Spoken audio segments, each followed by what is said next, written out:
Gaza के अस्पताल पर इजराइल का हवाई हमला, 500 लोगों की मौत। हमास बोला यह युद्ध अपराध है। गाजा के स्वास्थ्य मंत्रालय ने कहा कि गाजा सिटी के एक अस्पताल पर इजराइल के हवाई हमले में कम से कम 500 लोगों की मौत हो गई है। हमले के वक्त अल अहली अस्पताल में सैकड़ों लोगों ने शरण ली हुई थी। तस्वीरों में अस्पताल के हॉल में आग लगी हुई है, टूटे हुए कांच, छत विछद शव देखे गए। हमास के कंट्रोल वाले गाजा के स्वास्थ्य मंत्रालय ने कहा मंगलवार रात को अल अहली अस्पताल पर हुए इजरायली हवाई हमले ने कम से कम 500 लोगों की मौत हो चुकी है। इस अस्पताल में बड़ी संख्या में घायल और शरण लिए लोग रह रहे थे।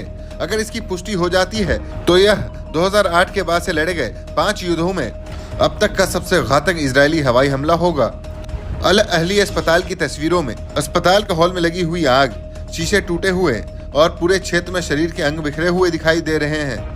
मंत्रालय ने कहा कि कम से कम 500 लोग मारे गए हैं, हालांकि इसकी आधारिक पुष्टि नहीं हो सकी है। इस बीच हमास ने बयान जारी कर इसे युद्ध अपराध करार दिया है। गाजा शहर के कई अस्पताल सैकड़ों लोगों के लिए शरण स्थल बन गए हैं। उन्हें उम्मीद है कि इजराइल द्वारा शहर और आसपास के इलाके के सभी निवासियों को दक्षिणी गाजा पट्टी में खाली करने के आदेश के बाद उन्हें बमबारी से बचाया जाएगा। इजरायली सैन्य प्रवक्ता रियर एडमिरल डैनियल हगारी ने कहा कि अस्पताल में हुई मौतों पर अभी भी कोई जानकारी नहीं है। हम जानकारी प्राप्त करेंगे और जनता को अपडेट करेंगे। मैं ये नहीं जानता कि यह इजरायली हवाई हमला था या नहीं। गाजा में हमास सरकार के मीडिया कार्यालय ने गाजा पट्टी के अस्पताल पर हमले को युद्ध अपराध कहा है।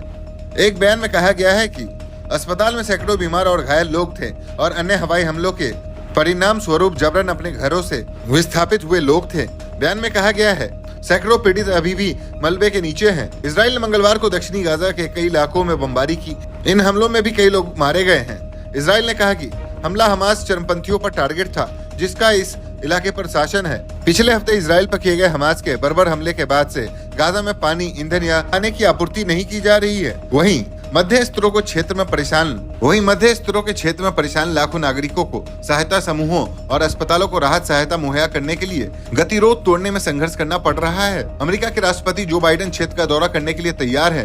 वह और दुनिया के बाकी नेता युद्ध को एक व्यापक क्षेत्रीय संघर्ष में तब्दील होने से रोकने की कोशिश कर रहे हैं। स्थानीय निवासियों ने बताया कि गाजा के दक्षिणी शहर राफा और खान यूनिस में हवाई हमलों में घायल हुए लोगों को अस्पताल ले जाया गया। हमास के एक शीर्ष अधिकारी और पूर्व स्वास्थ्य मंत्री बसमी नईम ने बताया कि राफा में 27 और खान यूनिस में 30 लोग मारे गए हैं। करीब 50 शवों को खान यूनिस में नासिर अस्पताल लाया गया।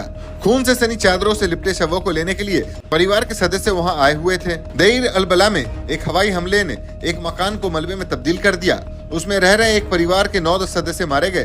गाजा सिटी से बचाकर लाए गए एक अन्य परिवार के 3 सदस्यों को इसके पड़ोस में स्थित एक घर में रखा गया था। वे भी इस हमले में मारे गए।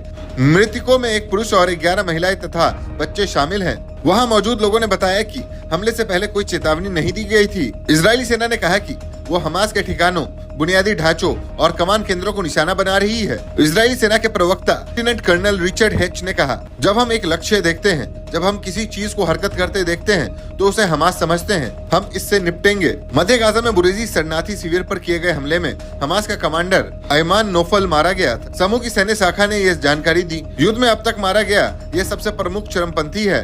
नोफल मध्य गाजा पार्टी में हमास की चरमपंथी गतिविधियों का प्रभारी था और समूह से संयुक्त अभियान कक्ष को तैयार करने से संबंध था, जो हमास, फिलिस्तीनी इस्लामी जिहाद और क्षेत्र में अन्य चरमपंथी के बीच समन्वय का काम करता था।